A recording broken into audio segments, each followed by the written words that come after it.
एक बार दीपक भाई के घर में चोर बढ़ गए। तो जैसे वो भीतर बढ़े ही एकदम मुंह है पुलिस का सायरन बजा दिया। चोर एकदम भाग गए, बोला ये तो थाना है यार। दूसरे दिन वो चोर फिर आए दिन के घर में बढ़ने लग गए। जब ये कदे कुत्ते की बोल ली, कदे बिल्ली की बोल ली, कदे जो ने शेर की बोली बोलने लग गए।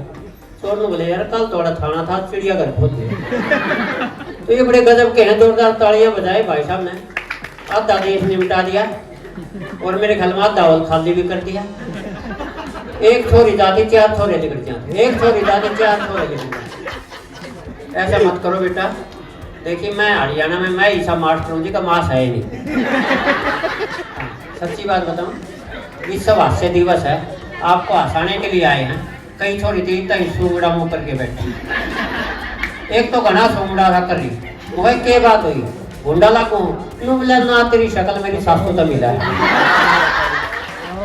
ये गजब की है, ये किसी को भी नहीं बता सकती है। एक बार चंडीगढ़ कवि सम्मेलन में गया, एक सरदार जी मिल गए, पूछने लगे मुंडा तू क्या करता है? मैंने कहा जी मैं अध्यापक हूँ। बोला अध्यापक तो नहीं लगता। मैं क्या लगता हूँ? नु बोला तू आध पक्का लगता है। और सच्ची बात बताऊं, एक बार तो चमनप्राश की कंपनी वाले मेरे पास आए, कहने लगे मास्टर जी चमनप्राश की ऐड कर दो, हमारा चमनप्राश खूब बिकेगा। मैंने कहा भैया मुझे करना क्या है? बोले आपको हम आपका फोटो खींचेंगे और हर एक चमनप्राश के डिब्बे पे चेप देंगे और नीचे लिख देंगे चमनप्राश दिखाए तो इसे हो जाओ। कंपनी खूब चली, कंपनी का खूब चमनप्राश बिका। कंपनी ने 5 डिब्बे चमनप्राश मेरे को दिया। मैंने वो चमनप्राश दूध से लिया पर मुझे कोई असर नहीं। जब मैंने कंपनी को ये बात बताई तो कंपनी ने 50,000 रुपए दिए। वो कहा ये किस बात के? बोला मुंह बंद रखना, किसी को भी ये मत बताना तूने हमारी कंपनी का चमनप्राश खाया, ना तो हमारा तो नाश जाओगा। देखिए एक बार तो सच्ची बात बताऊं, मैंने देखनी है आगे क्या और देखनी है, मैंने देख के माथे पे हाथ मार के वापस चल पड़ा। मेरा बापू बोला कि लड़का देख लिया। बोले हमने तो देख लिया, किसी डॉक्टर को दिखा लेना। तो ऐसे देखिए रजनी बेनीवाल जी एक बार देखिए कोऑर्डिनेटर एक बार खड़े हुई, मैं आपके लिए तालियां बजवाना था। एक बार रजनी जी शोभित अरे मिल गई आते ही मैंने राम राम हुई। मैं बोला रजनी जी आप इतनी सुंदर कैसे हैं? बोली भगवान ने मेरे को खुद अपने हाथों से बनाया था और मुझे मारे लिए के बिहारी मजदूर बुला रखे। लेकिन ये गजब की बात है। रंजित साहब नाजी आए, आपको भी प्रणाम करता हूँ। आपका इस्तकबाल बुलंद रहे, घर में आनंद रहे और आप इसी तरह समाज की सेवा करें। आदरणीय सर भी आए हैं, राम निवास जी और भी जो यहाँ मुख्य अतिथि आए हैं, सभी का सभी के लिए एक बार जोरदार तालियां बजा दें। मेरे लिए तालियां बजाने की कोई जरूरत नहीं है, क्योंकि तुम ध्यान से देखोगे तो आपको ऐसा लगेगा कि हम इसकी ताली क्यों बजाएं, इसकी तो भगवान ने बजा ये सच्ची बात सर, मैं सच्ची घटना बताता हूँ। एक बार दिल्ली में CCRP है। अच्छा रवि भाई तो यहाँ बैठे, ये रवि भाई है, मन दिशा लगे जैसे रवीना है। हाँ नहीं अच्छे ही है, बहुत अच्छे। देखिए रवि हो कवि हो ये बहुत बढ़िया है। रवि की शादी हुई, इसकी पत्नी ने घर जाकर अपनी माँ से बताया, माँ एक बात बताऊँ, हाँ जिससे मेरी शादी हुई ना वो कवि भी है। उनकी माँ ने बोली बेटी एक आध कमी तो सब हो गया। तो ये कोई बड़ी बात नहीं है। लेकिन सर मैं आपको सच्ची घटनाएं बताता हूँ। 2-3 रामनिवास जी बैठे हैं। दिल्ली में CCRP एक बार सारे देश से हर एक प्रदेश के 4-4 मास्टर बुलाए थे। तो हरियाणा के 4 मास्टर में DO साहब ने मेरे को भेज दिया, अभी वो चुटकुले कविता का नहीं भेज दो। तो वहाँ जब गेट टुगेदरिंग होती है, आपस में मुलाकात करवाते हैं, तो एक अरविंद पटेल गुजरात से आए हुए थे। तो उनसे मेरी मुलाकात हुई। उन्होंने बोला कहाँ से आया है? मैं बोला मैं हरियाणा से आया हूँ। बोले यार तू हरियाणा से आया है? मैं कहा हाँ। बोला मेरे मन में तो बहम था, हरियाणा का आदमी तो बहुत हट्टा कट्टा चौड़ा सा मुच्छर सा लठ लिए पाओगा, ऐसी मेरे मन में बहम था। मैं बोला मैं हरियाणा में तेरा बहम तोड़न खतर पैदा हुआ, तेरा बहम नहीं होना चाहिए। 1 महीना ट्रेनिंग करे पट्टन बात में। और रामनिवास जी सच्ची घटना बताता हूँ, मेरी पहली पोस्टिंग खातीवास में हुई थी 94 में। हिंदी मास्टर लग गया था। तो काफी साल हो गए, फिर बदली होते होते दूसरे स्कूलों में चले गए। अब वो खातीवास स्कूल का एक कोरा मिल गया, पहले तो वो कई देर मैंने देखिए गया, फिर मेरे दरवाजा बोले जी आप महेंद्र मास्टर हो ना जो हमने हिंदी पढ़ाया करते हैं? वो कहा हाँ मैं वो ही हूँ। बोले आप इमताई जी वो हो? सर कोई तो नहीं पूछा रिटायर हो गए कि ना हो गए, अगला सीधा डायरेक्ट ऐसा प्रश्न करता, क्योंकि सच्ची बात है भाई साहब, आपके समझना आप ऐसे कभी मास्टरों के साथ मत करें। अच्छा आजकल के मास्टर तो कुछ नहीं, बेचारे बाल का तो डरे रहे, और हमारे टाइम में तो मास्टर ने कान पकड़वा के और भाई साहब ले के डंडा भाई ऐसा सूट उतारा करते, मास्टर ने चाहे कमाती हो पढ़ाई पर बालक ने घड़ी आ जाए। सच्ची बात बताऊं रामनिवास जी, आपको तो ये सौभाग्य प्राप्त नहीं हुआ। अच्छा होया? हाँ देखिए बिल्कुल, ये भी पढ़े लिखे मेरी तरह। हाँ देखिए गजब की बात, हरियाणा की शेरो शायरी और भी गजब किया। देखो सबसे पहले तो मैंने अपनी शादी पे ही शेरो शायरी शुरू की। मैं घोड़ी पे होके सवार, हाथ में लेके हाथ, पहुंचा दुल्हन के द्वार, उधर से दुल्हन आई, मुझे देख के मुस्कुराई।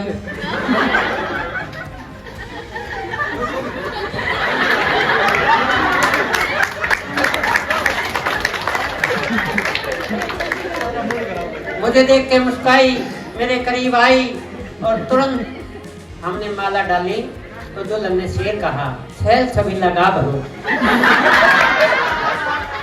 हाँ ऐसा लगा जो मेरे तक भरो कोई सहक हो। बोली छैल छबी लगा भरो, सोना और होशियार, और इतना सुंदर पति मिला तेरी जय हो करता। अब वो माला न डाले, ये दीपक भाई भी गए थे मेरे साथ, ये बोले भाभी जी माला डालो। बोले ऐसे नहीं डालूंगी। बोले कैसे डालोगी? बोले इनसे मेरे लिए एक शेर गवाओ, एक शेर बोलेंगे तब डालूंगी। अब दीपक मेरे बोले मास्टर जी जल्दी शेर बोल। अब नया नया कवि बना था, लेकिन शेर तो बोलना ही था। मैंने दुल्हन की तरफ देख के तुरंत 4 लाइनें बनाई कि हाथ में मेहंदी पाँव में मेहंदी, और तूने मेहंदी खूब रचाई जी, हम तो तेरा बेटा बेटी तो हमारी माई जी। तो इस तरह हमारी शादी हुई। सर गजब की है, कई बच्चे तो नोट कर रहे हैं, शायद ये भी बोल देंगे वैसा ही। अच्छा वो ब्याह था, ब्याह होया पाछा है भाई, दुल्हन के पास दूल्हा जाता है तो उससे पूछता, देखो सारे काम है पाछे। दुल्हन मिले, तेरा नाम क्या है? मानो बोले कार्ड पे तेरी बुआ का नाम लिख रखा है।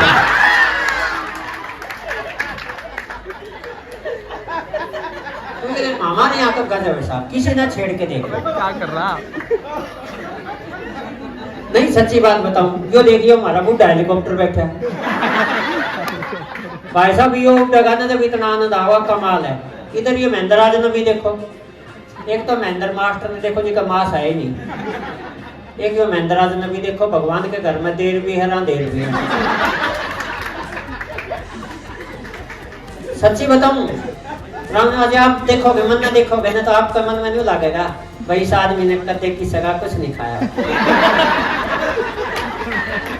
अरे किधर ही 2.5 महीने ना देखो, आपको ऐसा लगेगा इसने किसी का छोटा ही नहीं होगा।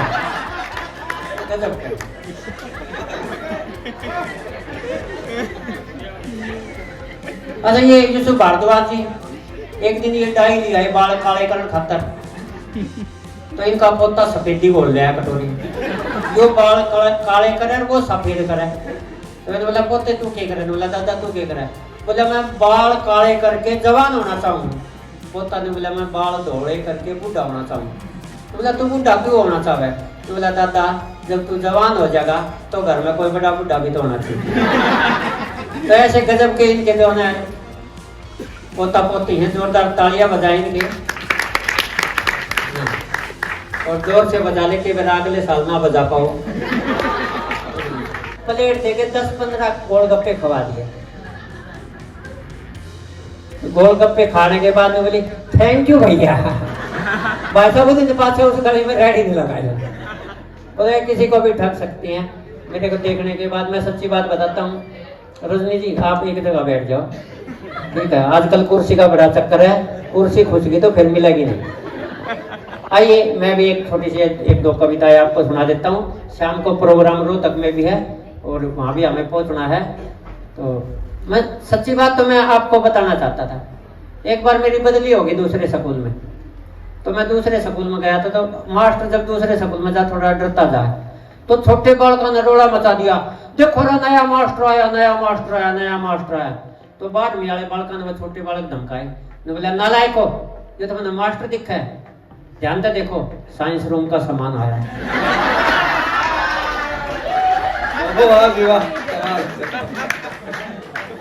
सच्ची बात बताऊं मैं, एक सच्ची घटना और सुनाता हूँ सर। सर आप बोर तो नहीं हो रहे? देखो हो रहे होता हूँ, आपका कुछ बिगाड़ देंगे लेकिन आपको देखो झेलना पड़ेगा, क्योंकि आप मुख्य अतिथि हैं और बहन जी भी है और बाकी सब बैठे हैं। लेकिन थोड़ी देर का आनंद हो रहा है सर। ये दो निमट गए और 2 निमटाने हैं। मैं तो भगवान ने निमटा रखा, मेरा क्या निमटा, लेकिन आनंद है। देखिए हरियाणा गजब का है। वो एक बस में शायर बैठा और वो शेर शायरी कर रहा, उसके दौरे हमारे ताऊ बैठा। अब उस शायर ने शायरी शुरू करी, ये जमीन बेच दूं, आसमान बेच दूं, तेरे प्यार में सारा जान बेच दूं। यूं कहते ताऊ ने उसका गला पकड़ लिया, बोला यह जमीन आसमान तेरे बाप की है, आगे ये सारे जान तेरे बाप का है, प्यार खुद करे सबकी जमीन बेच ला। बोला जी हमारे तो शेर ऐसे ही बनते हैं।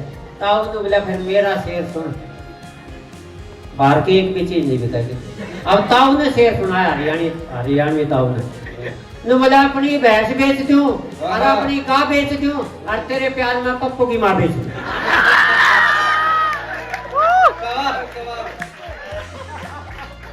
कोई बाहर की चीज बिकी भाई? आइए एक कविता सुना के मैं अपना स्थान लेता हूँ। स्वागत है सर। दादा तक पहुँचना है। तो आइए माइक वाला, ठीक है ना भाई? बस एक बार खड़ा हो, एक बार खड़ा हो। देखो सारे काम लाग रहे हो, आराम से बैठा, ये बैठ जाए। हाँ यो भी कम से कम घर में जाकर तो आज एक कवि ने मैं भी तंग कर, लेकिन बहुत बढ़िया। मुन्नी को बेस पसंद है, मुन्नी को क्या है गजब का। आइए सर एक कविता सुना देता हूँ। कविता का शीर्षक है प्रेम पत्र बनाम एप्लीकेशन। स्वागत है। एक 9वीं क्लास के छोरे ने 10वीं की छोरी तब प्रेम पत्र पकड़ा। एक 9वीं क्लास के छोरे ने 10वीं की छोरी तब प्रेम पत्र पकड़ा दिया और छोरी ने छोरा उड़े खड़ा खड़ा थपड़ा दिया। फिर वो प्रेम पत्र और वो छोरा जाके पीटीआई मास्टर को पकड़ा दिया। अब तो पीटीआई मास्टर को बड़ा गुस्सा आया, लड़की को जोर से धमकाया, पर जब प्रेम पत्र खोल के पढ़ा तो मन मन मुस्काया। लो बोला ये छोरी देख तने खाम खाई छोरे की घंटी ले रखी है, इस बेचारे ने तेरे तक फीस माफी की एप्लीकेशन दे रहा। यह सुनते छोरा घबराया, उसका एकदम पसीना आया। बोला जीव तोर भी चढ़ा पाटेगा, ये मैंने हेडमास्टर काटेगा। इन तो ऐसा लागे से मेरा काल आ लिया, जब फीस माफी की एप्लीकेशन या छोरी ले रही है तो प्रेम पत्र हेडमास्टर रह जा लिया। हेडमास्टर ने भी जो मनाई कर दी, वो छोरे की घड़ी कुटाई कर दी।